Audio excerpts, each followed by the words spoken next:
حقوق العباد کا محور ہی خدمت خلق ہے۔ حقوق کی ادائیگی ہی خدمت خلق ہے۔ خدمت خلق یہ ہے کہ آپ کی ذات سے ہر شخص کو فائدہ پہنچے، یہاں تک کہ جانور بھی محروم نہ رہیں۔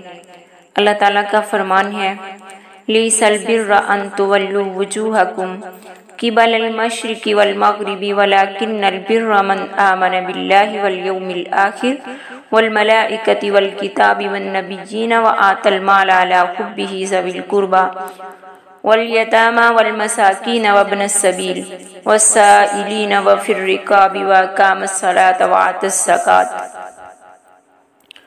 ساری اچھائی مشرق و مغرب کی طرف منہ کرنے میں ہی نہیں، بلکہ حقیقتاً اچھا وہ شخص ہے جو اللہ تعالیٰ پر، قیامت کے دن پر، فرشتوں پر، اللہ کی کتاب پر، نبیوں پر ایمان رکھنے والا ہو، جو مال سے محبت کرنے کے باوجود قرابت داروں، یتیموں، مسکینوں، مسافروں، سوال کرنے والوں کو دے، غلاموں کو آزاد کرے، نماز کی پابندی اور زکوٰۃ کی ادائیگی کرے۔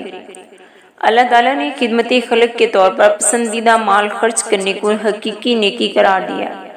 ارشاد باری تعالیٰ لَن تَنَالُوا الْبِرَّ حَتَّىٰ تُنْفِقُوا مِمَّا تُحِبُّونَ، تم نیکی کو ہرگز نہیں پہنچ سکتے جب تک کہ اپنی وہ چیز اللہ کے راستے میں نہ خرچ کرو جسے تم عزیز رکھتے ہو۔ نبی کریم صلی اللہ علیہ وسلم سراپا احسار تھے۔ جب آپ ہجرت کر کے مدینہ منورہ تشریف لائے تو انصاری مسلمانوں نے مہاجر مسلمانوں پر اپنا آپ قربان کر دیا، اپنے باغات انہیں پیش کر دیے۔ جن کے پاس 2 گھر تھے، ایک گھر کسی مہاجر بھائی کو دے دیا، گھر کا نصف سامان اپنے مسلمان بھائی کو دے دیا۔ ایک صحابی نے تو یہاں تک کہہ دیا بھائی میری 2 بیویاں ہیں، میں ان میں سے ایک کو طلاق دیتا ہوں، تم اس سے شادی کر لینا۔ غزوہ تبوک کے موقع پر جب نبی کریم صلی اللہ علیہ وسلم نے مالی امداد کا اعلان فرمایا تو سیدنا ابو بکر صدیق رضی اللہ عنہ گھر کی ہر چیز اٹھا لائے۔ سیدنا عمر رضی اللہ عنہ گھر کا نصف سامان لے آئے۔ سیدنا عثمان رضی اللہ عنہ نے 300 اونٹ ساز و سامان سمیت دیے۔ اسی طرح دیگر صحابہ نے بھی بڑھ چڑھ کر حصہ لیا۔ ایک موقع پر سیدنا ابو طلحہ رضی اللہ عنہ نے اپنا باغ مسلمانوں کے لیے وقف کرنے کا خیال ظاہر کیا تو نبی کریم صلی اللہ علیہ وسلم نے فرمایا تم اسے اپنے ماموں کو دے دو۔ سیدنا عثمان رضی اللہ عنہ نے مسلمانوں کے لیے میٹھے پانی کا کنواں خرید کا وقف کیا، جس پر آپ صلی اللہ علیہ وسلم نے انہیں جنت کی بشارت دی۔ موجودہ دور میں خدمت خلق کا جذبہ صاحب حیثیت لوگوں کے علاوہ عام لوگوں میں بھی بڑھ رہا ہے۔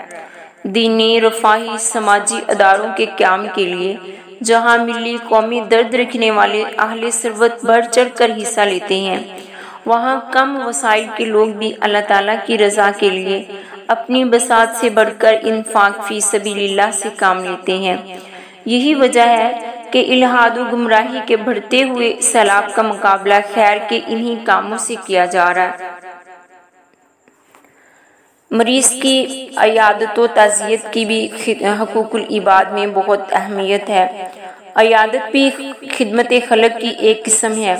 کوئی بیمار ہو تو اس سے ملنے کے لیے جانا، اس کا حال پوچھنا عیادت کہلاتا ہے۔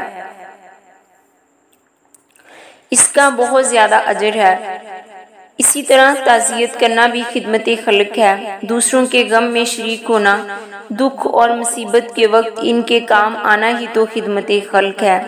تعزیت کے سلسلے میں فوت شدگان کے ورثاء کے پاس جا کر ان کو تسلی دے دی جائے، لیکن اظہار ہمدردی کے بعد واپس آ جانا چاہیے۔ کھانے پینے کے لیے وہاں رکنا نہیں چاہیے۔ حقوق العباد میں خدمت خلق اہم ترین رکن ہے۔